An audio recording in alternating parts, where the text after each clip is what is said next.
So now we're starting chapter 4, which I think you're going to find a little different. This is mostly vocabulary in this chapter. There's not a lot of mathematics going on. So the first thing we're looking at is the difference between population, census, and sample. A population in a statistical study is the entire group of individuals we want information about. So we could say that every student in Jersey Shore Area School District Senior High School is part of a population. A census collects data from every individual in the population. No one is left out. A sample is a subset of individuals in the population from which we actually collect data. It's virtually impossible to survey or collect data on a population. Normally we use samples. A sample is just a portion of the population. So we have the entire population, and then we have the sample. We collect data from the sample, and then we make inferences about the population. So the idea of a sample survey. We often draw conclusions about a whole population on the basis of a sample. So it's like taking a sample at a grocery store and they taking information about whether you like something they're sampling or not.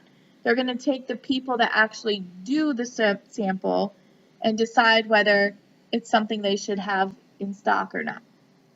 So choosing a sample from a large, varied population is not easy. The first step, define the population that you want to describe. The second step, say exactly what you want it to measure.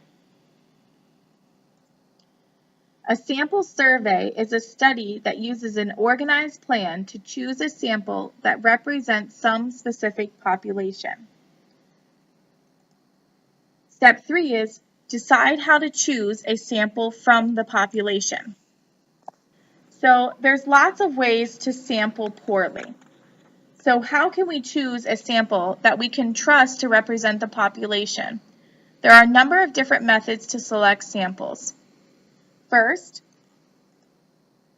we have convenience sample.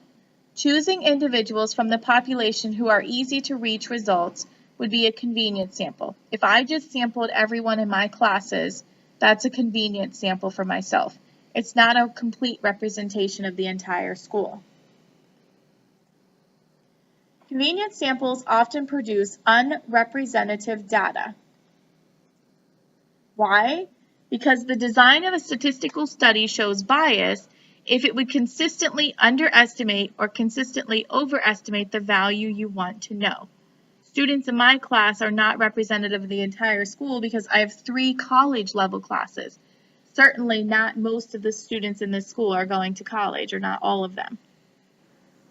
Convenience samples are almost always guaranteed to show bias. So are voluntary response samples, in which people decide whether to join in the sample in response to an open invitation.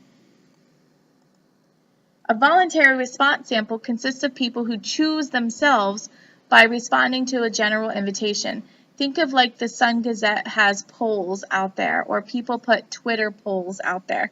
Is that really a good representation of what the entire nation is thinking, or even an entire area? They show bias because people with strong opinions, often in the same direction, are most likely to respond. So if you don't care, you might not participate.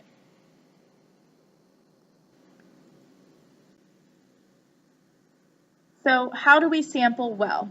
And that's where we're going to focus most of our work. And that's called a simple random sampling.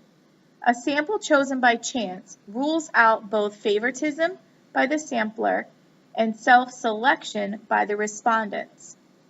Random sampling involves using a chance process to determine which members of the population are included in the sample.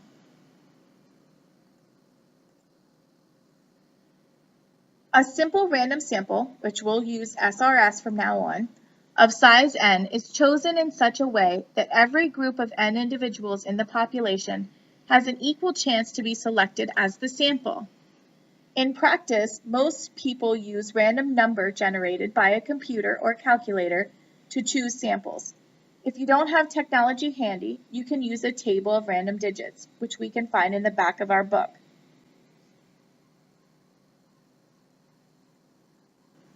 So how to choose an SRS? Choosing an SRS with technology, our calculator, which is what we'll probably do most times. Step 1, label and give each individual of the population a distinct numerical label from 1 to n. Step 2, randomize. Use a random number generator to obtain n different integers from 1 to n. So you're going to assign each person a number, then you're going to randomly generate a number, and those are the people you're going to choose to have in your sample. In the back of the book, we have Table D. We can use Table D the same way. Label, give each member of the population a numerical label with the same number of digits. Use as few digits as possible. Step 2, randomize. Read consecutive groups of digits of the appropriate length from left to right across a line in Table D.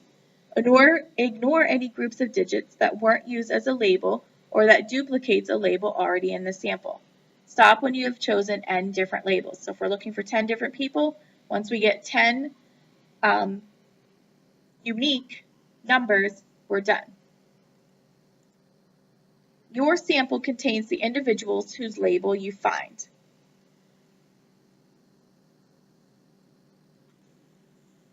If you're doing a problem and you are told and you have to write out on an AP test that you're using an SRS, random number generator, on your calculator, you have to make sure you state that any repeated numbers will be ignored or crossed off.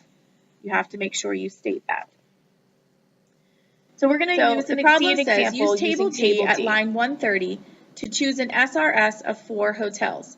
So these hotels were given a label, 28 different hotels. So Aloha Kai is given 01, Anchor Down is given 02, and so on. So if we use our random table, a line from the table in the back of the book, here we have 69. Here we have 69. If you look at 69, it's not on our list, so we would strike it out. I'm going to look in 2-digit sets. I have to use 05. Do you see that? And then so 05 is one of them, so Beach Castle. 16, that's one of them, Radisson. 48, cross it off. 17, Ramada. 87, cross it off. 17 repeated, cross it off. 40, no good. 95, no good. 17, cross it off. 84, no good. 53, no good. 40, no good. 64, no good. 89, throw it out. 87, throw it out.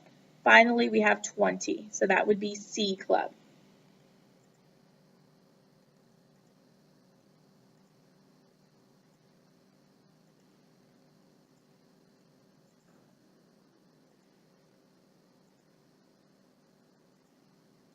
So, just like we said, 05, Beach Castle, 16, Radisson.